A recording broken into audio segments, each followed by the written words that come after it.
Bom, no final de semana passado, nós realizamos a plenária nacional do Bloco Vermelho, tá?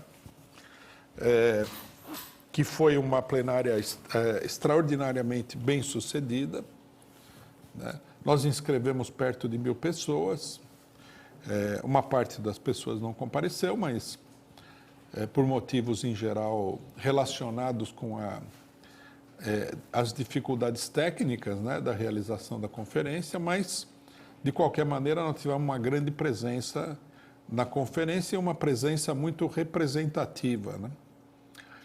Nós tivemos vários dirigentes sindicais e diretorias de sindicatos que apoiaram a plenária. Nós tivemos militantes de distintas organizações políticas. Nós tivemos gente do PT, várias pessoas do PT, uma parcela bastante significativa dos integrantes era do PT. Nós tivemos aí outras organizações de esquerda, né? Um dos que convocaram a conferência foi uma organização de esquerda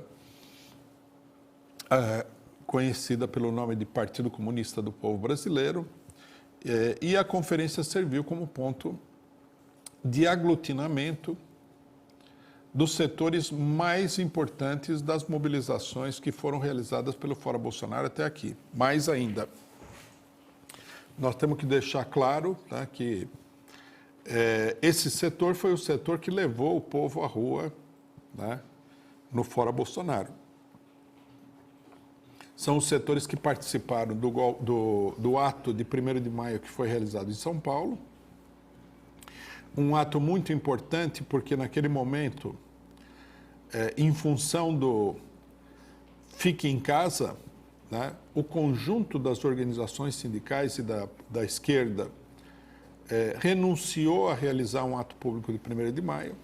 Uma coisa, eu diria até praticamente inédita desde a ditadura militar, né? Nós não podemos, logicamente, considerar que uma conversa na internet entre dirigentes sindicais seja um ato público, né? Isso aí seria demasiadamente grotesco. Desde a ditadura que o movimento operário em São Paulo tem realizado sistematicamente atos de 1º de maio. Às vezes acontece até mais de um ato, né? Essa foi a primeira vez em que nenhum ato foi convocado. Ao mesmo tempo, né, o governo Dória cedeu a Avenida Paulista, que já há vários anos tem se transformado no principal centro de aglutinação de pessoas em manifestações públicas, aos bolsonaristas. Então, os bolsonaristas iriam tomar conta do ato de 1º de maio pela total ausência da esquerda. Daí a importância do 1º de maio, né?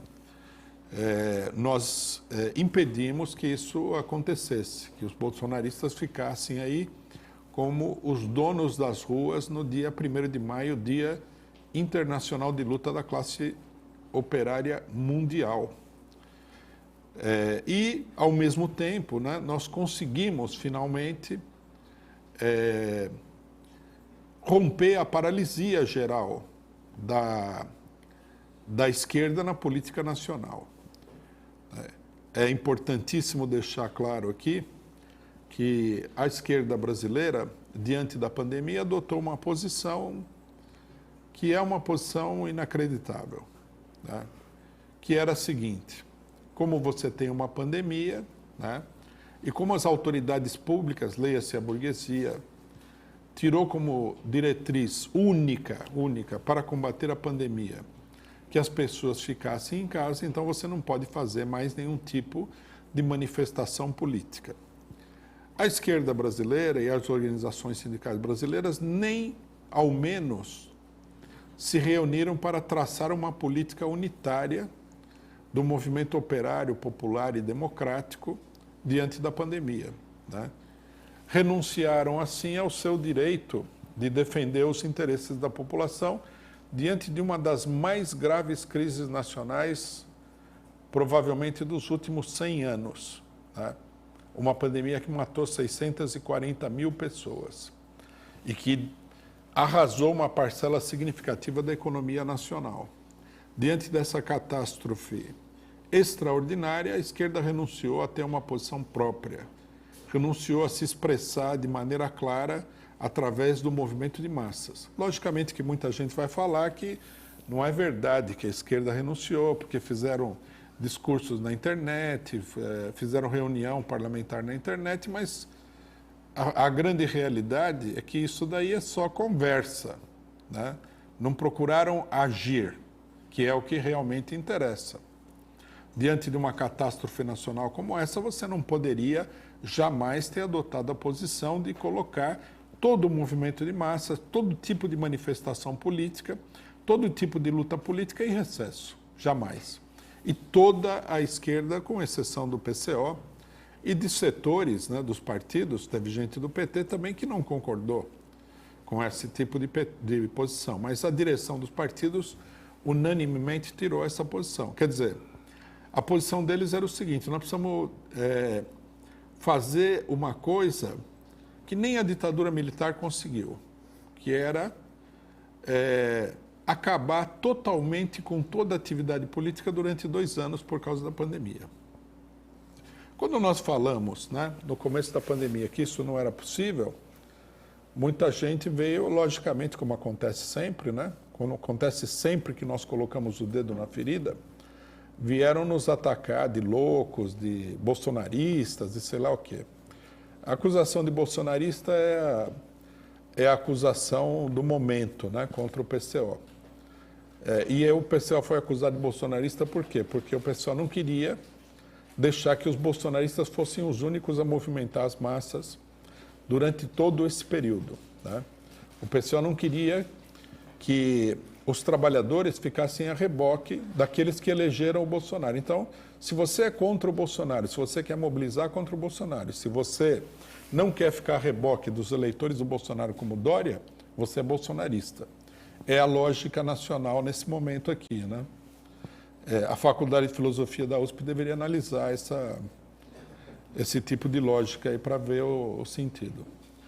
Bom, no próprio ato público nós dissemos que uma coisa importante, que o ato ele tinha nesse sentido até mesmo uma significação histórica, né? Porque no futuro, né, pelo menos para a esquerda, para o movimento operário, as pessoas vão perguntar o seguinte: durante a pandemia, né, durante os 2 anos da pandemia, onde o povo estava morrendo de fome, onde morreram 640 mil pessoas, quais foram as medidas de luta que foram tomadas, né, pela esquerda nacional e pelo movimento operário brasileiro? Então, se nós não tivéssemos feito o que nós fizemos, as pessoas teriam que dizer nada.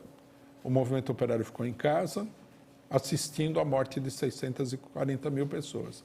A esquerda nacional ficou em casa, assistindo à morte de 640 mil pessoas, e o povo mergulhando numa miséria sem precedentes. Tá? É isso que todo mundo teria que dizer. No entanto, graças ao setor que fez a plenária do Bloco Vermelho, nós podemos dizer que não.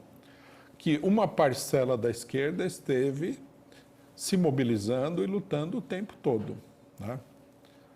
E levou o povo à rua e fez a manifestação contra o Bolsonaro, e isso daí tem um significado muito grande na situação política. Inclusive, é importante notar que, quando nós fizemos o ato de 1º de maio, meses atrás, a vacinação da população estava numa situação totalmente indefinida. De lá para cá, quando as manifestações começaram a se multiplicar pelo país inteiro, a burguesia tratou de correr atrás das vacinas. E o Brasil acabou sendo, né, um dos países com maior taxa de vacinação nessa altura dos acontecimentos, né? Não é porque o pessoal estivesse muito interessado em resolver o problema da vacinação. É porque eles viram, né, que, diante do agravamento da situação, as mobilizações poderiam adquirir um caráter explosivo. Então, né, isso é um dado muito importante a ser destacado sobre essa plenária nacional, que aglutina o setor mais ativo do ativismo dos militantes da esquerda nacional, do movimento operário nacional, do movimento estudantil, de juventude e de outros setores, né? E isso daí mostra também a importância de desenvolver esse trabalho, né? Que tem sido feito com bastante dificuldade, porque esse trabalho tem se defrontado sistematicamente com a sabotagem de uma parcela da esquerda. Os atos, por exemplo, né, nesse momento, foram todos desmarcados. Aqueles que não marcaram nenhum ato, nunca, que falavam que não era para sair às ruas, que todo mundo tinha que ficar em casa, eles finalmente chegaram, tomando conta das manifestações, eles declararam que já se divertiram bastante, já saíram, né, já deu para desopilar um pouco o fígado, né, desafogar a raiva da situação, agora todo mundo para casa. A política, né, desse setor, e nós temos que dizer aqui que esse setor é dirigido principalmente pelo PSOL e pelo PCdoB com, né, a concordância passiva da direção do PT, que em momento nenhum tomou a iniciativa. Então, esse setor, o que ele está decretando, na verdade, ele não explicitou, mas a gente deve explicitar aqui qual é a verdadeira decisão. A verdadeira decisão é o seguinte: eles decretaram em outubro que o movimento entra novamente, depois de um ano e tanto de recesso, quase 2 anos de recesso, e alguns meses de mobilização, o movimento entra novamente em recesso.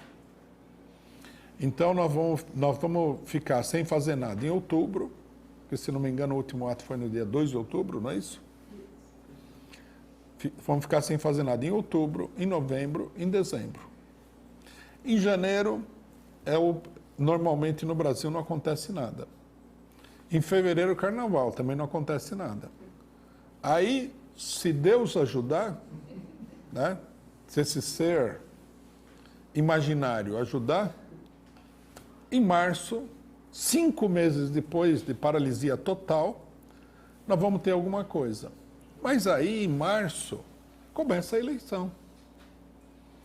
Eleição em outubro, né?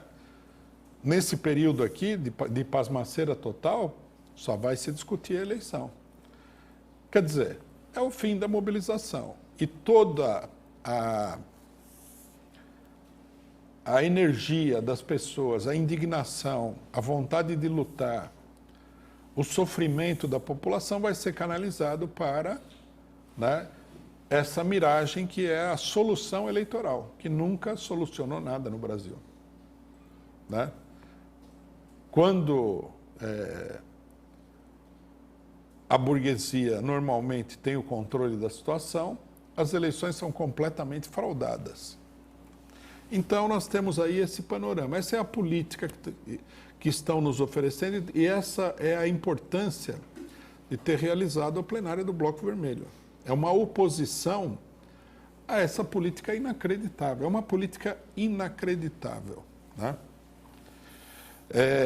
Se o panorama se continuar como esse, nós vamos discutir aqui o que foi decidido na plenária. Vejam vocês, né, o seguinte: durante os atos, PCdoB e PSOL travaram uma verdadeira guerra contra as pessoas que participavam do ato, porque as pessoas que participavam do ato, na sua maioria, são pessoas que defendem a candidatura, né, do ex-presidente da República, Luiz Inácio da Silva. Eles queriam que os atos fossem atos verde e amarelos, né? Todo mundo deve se lembrar aí, o pessoal do PCdoB discursando enfaticamente no caminhão de som, né? Dramaticamente, né? Segurando a bandeira nacional, assim e tal. Nós temos que ser patriotas, essa farofada toda, né? Queriam trazer o PSDB, trouxeram, né, o Ciro Gomes, trouxeram até o PSDB e tudo mais. Se eles tivessem dado certo, o que aconteceria? A luta teria sido substituída pela campanha eleitoral da terceira via. É isso que ia acontecer, né? Então, nós estaríamos entrando, vamos supor que agora acabassem as mobilizações, em março a gente voltaria com a mobilização transformada na campanha eleitoral da terceira via. Como isso daí não aconteceu, né, em grande medida devido à oposição do próprio Bloco Vermelho, da oposição do PCO e dos outros integrantes do Bloco Vermelho, ficou patente que aquilo que era uma realidade. As manifestações eram feitas, né, pelo movimento popular, pelo movimento operário, pelo movimento da juventude, que apoia a candidatura da esquerda contra os bolsonaristas declarados e contra os bolsonaristas enrustidos. Porque a terceira via não é anti-Bolsonaro. A terceira via é o Bolsonaro. É a mesma coisa que o Bolsonaro, né? Eles tentaram o tempo todo criar uma ficção de que João Dória, PSDB, Ciro Gomes, etc. e tal, todos são contra o Bolsonaro. Né, eu tenho que registrar aqui uma questão, né, que mostra o cinismo da política do PSOL, o cinismo ilimitado, né, o cinismo sem fronteiras. A deputada Isa Pena, que todo mundo vê aos beijinhos, literalmente, e aos abraços, com esses delinquentes políticos do MBL, esses fascistas, né? Toda hora ela está lá trocando sorrisos e abraçando e rindo, né? E trocando afagos e tal. É um amor sem fim com o MBL. Saiu a campo para dizer, e apoia o Boulos, né? É uma apoiadora do Boulos. Ela veio no Twitter para dizer o seguinte, agora, né? Depois que eles torpedearam completamente a manifestação, ela vem dizer o seguinte, o Lula não foi em nenhuma manifestação, né? O que será que isso significa? Por que ele não chamou o povo à rua? Então aqui nós precisamos responder isso daí, porque o PT não responde essas coisas, porque o PT é um partido extremamente gelatinoso, né? Você atira uma pedra lá, a pedra é engolida pela gelatina, você nunca mais acha essa pedra. Mas nós vamos responder, porque isso é muito cínico. Em primeiro lugar, que o Lula sim chamou o povo à rua. E não só o Lula, o partido do Lula chamou o povo à rua. E não é só isso. O eleitorado do Lula compunha, né, o eleitorado e os apoiadores do Lula compunham a maioria do ato. Então é um cinismo essa acusação. E principalmente vindo de pessoas que torpedearam a mobilização, que não queriam que o Lula participasse. Quer dizer, a política do PSOL é assim, se o Lula vai no ato, é campanha eleitoral. Se o Lula não vai no ato, não é que ele não quer transformar o ato em campanha eleitoral, que foi a declaração dele, né?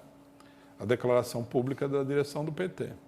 Não, é que ele não apoia a mobilização. Supostamente ele seria favorável a que o Bolsonaro ficasse no governo. Agora, o Dória, que elegeu o Bolsonaro, que aparecia na eleição com a camisa Bolsodória, esse é contra o Bolsonaro. O Lula, que foi derrubado pelo golpe e que não pôde participar das eleições, esse é a favor do Bolsonaro. Pode haver maior cinismo do que esse, né? A gente tem que comentar esse tipo de coisa aqui, que é uma coisa aberrante, né?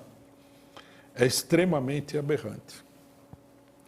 Bom, o Bloco Vermelho, né, na plenária, tendo consciência dessa situação, que é muito importante, o Bloco Vermelho tomou várias decisões muito significativas, né, que vão no sentido de organizar o Bloco Vermelho como um grande movimento nacional, como um movimento permanente, um movimento que continua a existir, que vai continuar a se desenvolver.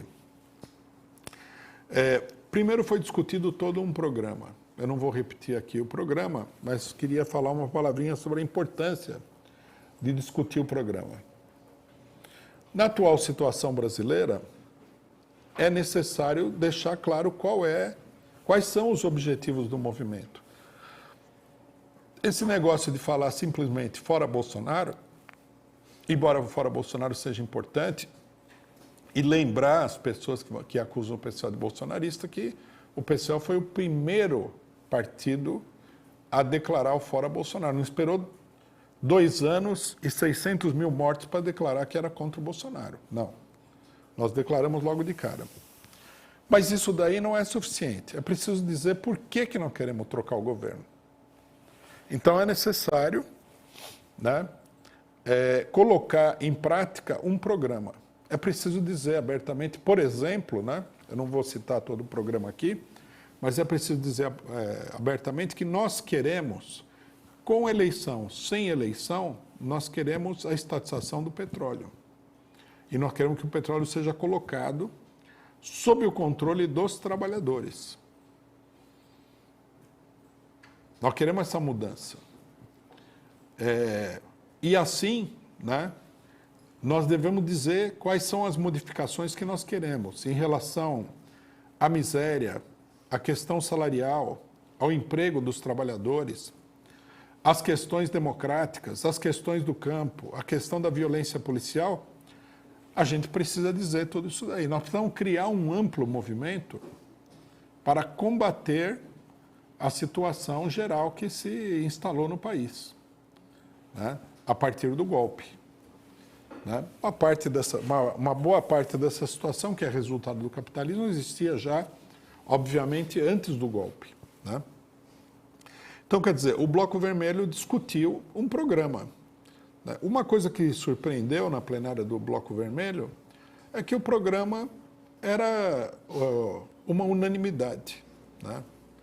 Você falava fim da PM, não aparecia nenhum pequeno burguês, né, que viveu sempre dentro de um aquário de peixes para falar, nossa, mas como é que nós vamos fazer sem a PM e tal? Não apareceu esse tipo de idiotice. Porque o plenário, né, porque os participantes eram pessoas que sabem o que é a PM. Ali tinha gente da favela, tinha gente de comunidades indígenas, de trabalhadores rurais, de operários. Né? O pessoal sabe do que se trata. Né? As propostas, né, elas foram quase que todas aprovadas não por unanimidade, que seria um problema de votação, de um consenso artificial, mas elas foram aprovadas porque elas estão na cabeça de todo mundo. Todas as questões que foram colocadas ali. Quer dizer, nós discutimos e aprovamos na plenária do Bloco Vermelho um programa que é um verdadeiro programa que atende os anseios e as necessidades populares.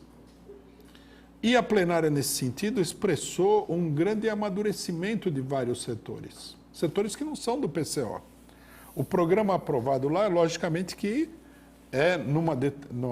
não é o programa do PCO, que é um programa que vai muito além do que foi colocado na plenária, mas o PCO defende aquele programa, mas é um programa geral, que o movimento aceitará. A plenária mostrou isso daí.